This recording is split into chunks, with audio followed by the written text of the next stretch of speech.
Mean राशि वालों, शनि की साढ़े साती जो चल रहा है इससे आपको सावधान रहनी चाहिए, क्योंकि शनि की साढ़े साती जो इस समय चल रहे हैं वो आपके सर पे चल रहे हैं। दोस्तों, हम आपको बहुत ज़रूरी जानकारी दे रहे हैं। इसे आप हल्के में यदि लेते हैं तो फिर आपकी परेशानी इतनी ज़्यादा बढ़ जाएगी कि फिर आप परेशान भी होंगे और आपको पता भी नहीं चलेगा और आप एकदम से दिमागी रूप से प्रभावित हो जाएंगे। हम आपको बहुत ज़रूरी जानकारी देने जा रहे हैं। आगे बात करें उससे पहले मेरा आपसे छोटा सा निवेदन है, आप बिल्कुल भी इसे हल्के में ना लें और साथ ही साथ उपाय जो हम आपको बता रहे हैं उनमें से कोई भी एक दो उपाय अपना लेंगे तो आपको बहुत राहत मिलेगा। एक उपाय तो ऐसा हम बताने जा रहे हैं जो आपके लिए इतना ज़्यादा कारगर साबित होगा कि फिर आपको बार बार कुछ करने की ज़रूरत नहीं पड़ेगी।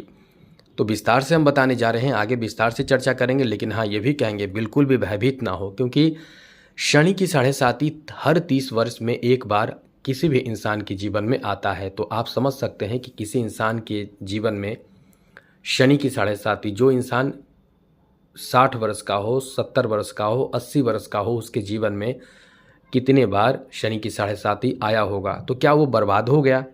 क्या वो एकदम से परेशान हो गया? हाँ, परेशान वो होता है, वो डिपेंड उसके अपने कुंडली पर भी करता है। तो सभी विषय पर चर्चा करेंगे। आगे बात करें उससे पहले मेरा आपसे छोटा सा ये निवेदन है, यदि आप इस चैनल पर पहली बार आए हैं तो चैनल को सब्सक्राइब करना ना भूलें, क्योंकि बहुत ज़रूरी जानकारी हम आपको देंगे जिससे आप परेशान बिल्कुल भी नहीं होंगे। और कुछ लाल किताब के उपाय आपको बता देंगे। यदि आपने लाल किताब के उपाय अपने जीवन में शामिल किया दोस्तों, तो नोट कर लें, दुनिया की कोई ताकत आपको प्रभावित नहीं कर पाएगा। ये बात अलग है कि थोड़े बहुत प्रभावित आप होते रहते हैं प्रतिदिन, क्योंकि मीन राशि के जातक अक्सर बहुत ज़्यादा चिंता करने वाले राशि माने जाते हैं, बहुत ज़्यादा चिंता में डूबे रहने वाले, सोचने वाले राशि माने जाते हैं, जिस कारण से आप चिंतित रहते हैं। लेकिन अब आपको उपाय, बहुत ज़रूरी उपाय बताने जा रहे हैं। सबसे पहले तो ये बता दें कि शनि की साढ़े साती जो दोस्तों चल रहा है, वो शनि की साढ़े साती आप पर 3 चरण में चलता है।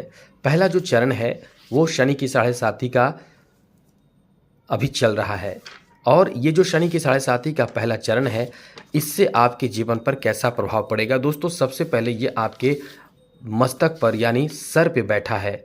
जी हाँ दोस्तों, शनि की साढ़े साती का जो पहला चरण है ये मीन राशि वालों के लिए बहुत ज़्यादा प्रभावित करने वाला, समझ लें कि अगले साल यानी 29 मार्च 2025 तक ये आपके सर पर रहेगा। तो आपको सावधान रहना चाहिए। उसके बाद दूसरा चरण शुरू हो जाएगा, और दूसरा चरण शुरू होगा तो आपके सीने पर शनि की साढ़े साती का प्रभाव ज़ोरदार रहेगा। तीसरा चरण जब चलेगा तो वो आपके पैरों पर इसका प्रभाव बहुत ज़बरदस्त रहेगा। तो हम ये आपको बताने जा रहे हैं कि जो ये शनि की साढ़े साती का प्रभाव है, जो चरण है, उसमें आपको बचे रहना। फिलहाल अभी आपको ये कोशिश करना है कि कुछ ऐसी जानकारी जो आपको रखना है उसका उपाय करना है, जिससे परेशानी आप पर ना बढ़े। सबसे ज़्यादा तो इस समय आर्थिक रूप से आपको प्रभावित शनि करेगा, लाभ भी देगा, लेकिन विदेश से लाभ दे सकता है। यदि कोई कारोबार आपका विदेश में है तो विदेश से लाभ शनि दे सकता है। यदि नहीं है तो आप कारोबार के लिए अपने जगह से, अपने जन्म स्थान से दूर कोशिश करेंगे, या आप कोशिश जानबूझकर नहीं करेंगे, ये कोशिश आपके सफल हो जाएंगे थोड़े से भी करेंगे तो। साथ साथ नौकरी व्यापार सब प्राप्त होता है, लेकिन विदेश में होता है, कठिन मेहनत करने पड़ते हैं। यहाँ आपको एक बात और बता दें कि शनि की साढ़े साती का जो प्रभाव है उससे आप यदि प्रभावित चल रहे हैं तो कहीं ना कहीं आपकी कुंडली में शनि बहुत खराब होंगे, कमज़ोर स्थिति में होंगे, शनि नीच के होंगे। ऐसे स्थिति के कारण आपको परेशानी झेलनी पड़ रही है। शनि अभी मूल त्रिकोण राशि यानी कुंभ राशि में मौजूद हैं, अपने स्वयं के घर में मौजूद हैं। ऐसे में आप कुछ हद तक राहत में भी हैं, वरना यदि आपके स्वयं के कुंडली में शनि कमज़ोर हैं और यदि शनि अपने घर में नहीं होते तो आप बहुत ज़्यादा परेशान, प्रभावित होते, क्योंकि कुंभ राशि में शनि अभी मौजूद हैं और कुंभ राशि शनि का स्वयं का घर है, स्वयं का राशि है, इसलिए आप उतना प्रभावित नहीं हो पा रहे हैं। वरना शनि की साढ़े साती में तो बड़े बड़े इंसान कंगाल हो जाता है, बड़े बड़े इंसान एकदम से बेघर हो जाता है, परेशान हो जाता है। लेकिन दोस्तों ऐसा नहीं होता है, ऐसा तब होता है जब आपके कर्म बहुत ही ख़राब होते हैं, आपने बहुत ज़्यादा गलत कर्म किया होता है, तो इसका प्रभाव बहुत बुरा होता है शनि की साढ़े साती के दौरान। क्योंकि शनि दंड देने वाले और ईमानदारी पूर्वक कार्य करने वालों पर शनि का बुरा प्रभाव नहीं पड़ता है, क्योंकि शनि न्यायाधीश माने जाते हैं। इसलिए आप जो भी कार्य करते हैं, मीन राशि के जातक ज़्यादातर बहुत सही कार्य करते हैं, गलत किसी के साथ नहीं करते हैं। तो अभी जो स्थिति आप पर बन रहे हैं, शनि की साढ़े साती का पहला चरण है, उपाय जान लीजिए, फिर परेशानी तो आप स्वयं दूर कर पाएंगे। तो चलिए उपाय बताते हैं कि शनि की साढ़े साती के दौरान आपको करना क्या चाहिए। दोस्तों यदि आप बहुत परेशान हैं या नहीं भी हैं, तो जैसा कि लाल किताब कहता है दोस्तों, एक उपाय ज़रूर कीजिएगा। पीपल वृक्ष की पूजा यदि आप करते हैं मीन राशि वालों, तो इससे आपको अनेकों फायदे होंगे। शनि मुख्य रूप से आपको बेहतर फायदे देने लगेंगे। शनि की साढ़े साती से बचने का बहुत अच्छा उपाय माना जाता है पीपल वृक्ष की पूजा। इससे भगवान विष्णु की पूजा, माँ लक्ष्मी की पूजा, सभी ग्रहों की पूजा हो जाती है। और आपको कैसे करना है, जैसा कि हमने कई बार आपको बताया है, सूर्योदय से पहले पीपल के वृक्ष में जल अर्पित करना है। जल में सादा जल बिल्कुल भी अर्पित ना कर, उसमें थोड़ा सा गुड़ डालकर शरबत बना लें और काला तिल डालकर पीपल के जड़ में अर्पित करें। 7 परिक्रमा करें। परिक्रमा करते समय आपको मंत्र बोलना है, ओम शम शनिश्चराय नमः, ऐसे बोलते हुए परिक्रमा करना है। और हो सके तो सरसों का एक तेल का दिया जला दें। और ये सब काम आप कर रहे हैं, गौर से सुनिएगा, नोट कर लें, तो सूर्योदय नहीं रहनी चाहिए उस समय। और जब ये काम आप करके वापस आ रहे हैं, तो पीछे मुड़कर आपको नहीं देखना है, नहीं देखना है, नहीं देखना है। इस बात का पूरा ध्यान रखिएगा। जब आप अपने घर पे आ जाएं, तब जाकर पीछे मुड़कर, यानी मेरा मतलब पीछे मुड़कर देखना ही नहीं है, सूर्योदय होना नहीं है। ये बात आप ध्यान जरूर रखिएगा। दूसरी और तीसरी बात बता दें, तांबे के लोटे का बर्तन का इस्तेमाल बिल्कुल भी पूजा में ना करें। गंदे फटे वस्त्र आप बिल्कुल भी इस्तेमाल ना करें। शनिवार के दिन तामसिक भोजन बिल्कुल भी ना करें। अब आप ये सोच रहे होंगे कि शनिवार के दिन इतना सुबह सुबह कैसे होगा, हमसे संभव नहीं है। ठीक है, आप शाम को कर सकते हैं। शाम के समय पीपल के पेड़ में जल अर्पित कर सकते हैं, एक सरसों का तेल का दिया जला सकते हैं। इतना काम आप कर सकते हैं शाम के समय। आगे विशेष उपाय आपको बहुत तगड़ा उपाय बताते हैं। आपको चाहिए कि नाव का जो कील होता है, नाव जो होता है, जो पानी में आप देखते होंगे नदी वगैरह के आसपास में लगा हुआ नाव, वहाँ से कील मिल जाए तो उस कील को ले आएँ, उसको पिटवा कर लोहार के पास पिटवा कर, उसमें अग्नि में नहीं जानी चाहिए। अग्नि में जाते ही वो नॉर्मल लोहा बन जाएगा, वरना वो शनि का लोहा होता है।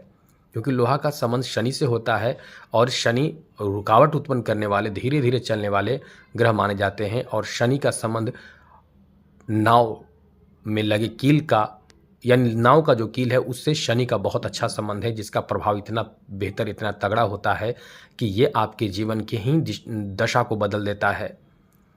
यदि आप शनिवार के दिन ये मिल जाए, या उससे कभी किसी भी दिन मिल जाए, लेकिन आप लाकर इसको पिटवाकर अपने मध्यमा बीच उंगली के नाप के अनुसार लोहार के पास अंगूठी बनवा लें। अंगूठी बनवाने के बाद शनिवार के दिन अच्छे से पूजा, पीपल के जड़ के आसपास में रखकर पूजा कर लें। यदि आप आसपास आपकी पीपल नहीं है, तो आप घर में भी शनिवार के दिन सूर्योदय से पहले या सूर्यास्त के बाद पूजा कर लें। पूजा करने के बाद मध्यमा उंगली में ओम शम शनिश्चराय नमः इस मंत्र को 108 बार बोलकर पश्चिम दिशा की ओर मुख करके पहन लें। ये देखिए कितना चमत्कार करता है। ये चमत्कार ऐसा करेगा कि शनि को बहुत बलिष्ठ बना देगा, बलवान बना देगा। फिर जीवन भर आपको शनि अच्छे फल देंगे यदि आप इस रत्न को, या समझ लें ये रत्न हो चुका है आपके लिए, धारण करते हैं। तो और भी उपाय यदि आप करना चाहेंगे, जैसे ये उपाय नहीं कर पाते हैं तो उपाय और भी करना चाहेंगे। जैसे आप शनिवार के ही नहीं, प्रतिदिन आपको चाहिए कि आप शनि अष्टक का पाठ करें। राजा दशरथ द्वारा लिखा गया दशरथ कृत शनि स्तोत्र का पाठ करें, शनि चालीसा का पाठ करें, शनि कवच का पाठ करें, शनि मंत्र का प्रतिदिन दोनों समय पाठ करें। ये सब करके देखें कितना लाभ मिलता है आपको। आप देखेंगे कि सब कुछ अच्छा होने लगा, जीवन एक सही दिशा, सही रास्ते पर आने लगा, भाग्य का साथ आपको बहुत मिलने लगता है। क्योंकि शनि यदि अच्छे होते हैं तो इंसान के पास पैसे ही पैसे, धन ही धन होते हैं। तो इन सब चीज़ों का ध्यान आप रखिए, आपका भाग्य निश्चित रूप से बदलेगा। क्योंकि खुद लाल किताब में ये कहा गया है कि पीपल वृक्ष की पूजा करने मीन राशि वालों को जरूर करना चाहिए। तो आज के लिए इतना ही। हम चाहेंगे कि और भी कुछ ज़रूरी जानकारी आपको लेना है, तो चलिए कुछ और ज़रूरी जानकारी बता देते हैं, क्योंकि वीडियो बहुत लंबी हो रही है। शनिवार के दिन हनुमान जी के आराधना पूजा पाठ ज़रूर कीजिएगा, अच्छे से कीजिएगा। किसी मंदिर में जहां प्राण प्रतिष्ठा हो, बहुत अच्छे मंदिर में जाकर आप पाठ कर लें तो आपका भाग्य बहुत जल्द बदलेगा। साथ साथ दोस्तों, गाय को और कुत्ते को, ये दोनों को एक रोटी जिसमें सरसों तेल पूरी तरह से लगाकर थोड़ा सा गुड़ डालकर खिला दीजिए, बहुत लाभ मिलेगा। शिव जी को आप 1 लोटा जल चढ़ाइए, तांबे के लोटे का प्रयोग ना करें, इतना ध्यान रखिएगा। 1 लोटा जल चढ़ाइए, उसमें थोड़ा सा गुड़ डालकर शरबत चढ़ाइए, गुड़ का, सिर्फ केवल गुड़ और जल मिलाकर चढ़ाइए, आपको बहुत लाभ होगा। तो ये सब उपाय कीजिए, बहुत ज़्यादा आपको लाभ मिलेगा। इन सब उपायों से आपका भाग्य बहुत बदलेगा। और हो सके तो आप ओम प्राम प्रीम प्रम शः शनिश्चराय नमः इस मंत्र का भी रोज 2 माला करें। हाँ, ध्यान रखिए, काला वस्त्र बिल्कुल भी ना पहने। हमने मीन राशि वालों को पहले भी कई बार बताया है कि काला वस्त्र आपको नहीं पहनना है, जबकि शनिवार के दिन लोग काला वस्त्र पहनते हैं। आप बिल्कुल भी ना पहने। शनि की 7.5 चल रही है, ध्यान रखिएगा। अच्छी जानकारी चाहिए और जानकारी चाहिए तो चैनल को सब्सक्राइब रखिएगा, और भी ज़रूरी महत्वपूर्ण जानकारी हम देते रहेंगे। आपका समय बेहतर हो। जय माता दी।